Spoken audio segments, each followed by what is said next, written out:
The creator of The Walking Dead is moving from zombies to demonic possession. Thanks to the popularity that AMC has had with The Walking Dead, rival network Cinemax has bought the small screen rights to the next comic series from creator Robert Kirkman. It's titled Outcast and tells the story of a man who's been plagued by demonic possession his whole life. The first issue of the comic won't hit shelves until next year, but Cinemax is already developing the show, with Kirkman serving as a writer and producer. Kirkman says that demonic possession is much scarier than zombies, so expect to be terrified when the show premieres in the next few years. In the meantime, The Walking Dead recently kicked off its 4th season, and a spin-off is already in development. And speaking of demonic possession, there may be more than one new Conjuring movie being conjured up. A sequel to The Conjuring was announced just days after its frightening box office success, and now it looks like theaters may be haunted by more. A Conjuring spin-off is rumored to be in development, focusing on the demonically possessed doll, Annabelle. The events surrounding the creepy doll are supposedly based on a true story, but there's no word yet on how much creative liberty the filmmakers will take. Shooting is expected to begin next year, with The Conjuring cinematographer John R. Leonetti serving as a director. We'll have more details on the spin-off and The Conjuring 2 as they develop. The Killer Instinct series is getting in touch with its feminine side. The new Killer Instinct game for the Xbox One will be the first in the series to have a female fighter on the roster. Her name is Sadira, and she's the leader of a group of assassins who target and eliminate other Killer Instinct fighters. She also has a unique and very deadly set of moves. She's a very fast character. She is all about high kicks and dive jumps. She actually spins a web as one of her special moves, so she kind of grapples you and pulls you into her web. So she's a very compelling character for sure. Sadira isn't the only new thing in Killer Instinct. Since it's been 17 years since the last game, this will be the first one to offer online multiplayer. The game is free to play, but if you want all the fighters, you'll have to spend some dough. Some dedicated Xbox gamers even received a free copy of the full version of the game as a thank you. It'll be available for download when the Xbox One launches on November 22nd. Netflix wants to help make movies and TV shows look better than ever. The streaming service has begun testing videos in ultra-high definition, or 4K. The first one is a 7-minute short film titled El Fuente, which viewers can choose to watch in a variety of different formats, including 4K.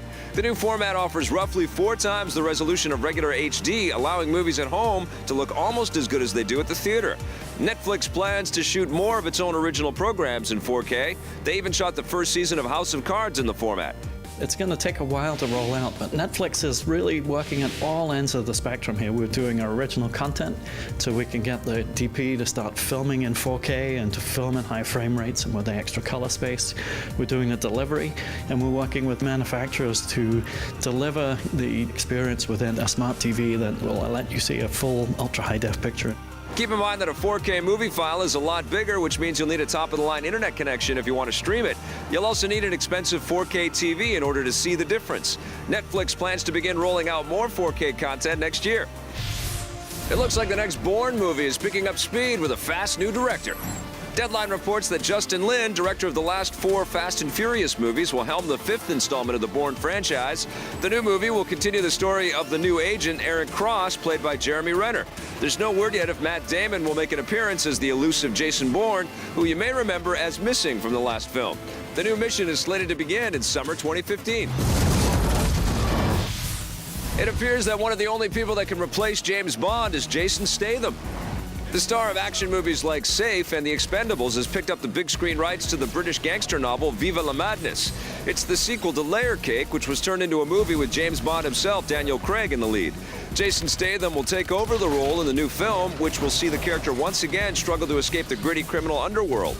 Statham portrayed another literary badass in Parker, who was previously played by a slew of different actors. His latest film, Homefront, will give you an overdose of testosterone on November 27th. The classic Warcraft games could possibly be making a comeback. Blizzard Entertainment has revealed that it's exploring the possibility of making modern PC ports of the first 3 games in the series.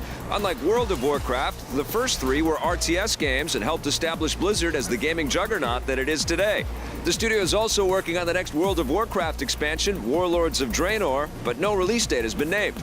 There's another way that you'll be able to relive the classic Warcraft games. The big screen Warcraft movie will borrow heavily from the original series and chronicle the first confrontation between the orcs and humans. It's currently slated to hit theaters on December 18th, 2015, but that will probably change. A little movie called Star Wars Episode 7 recently staked a claim on that same date. Exciting is hardly the word I would choose.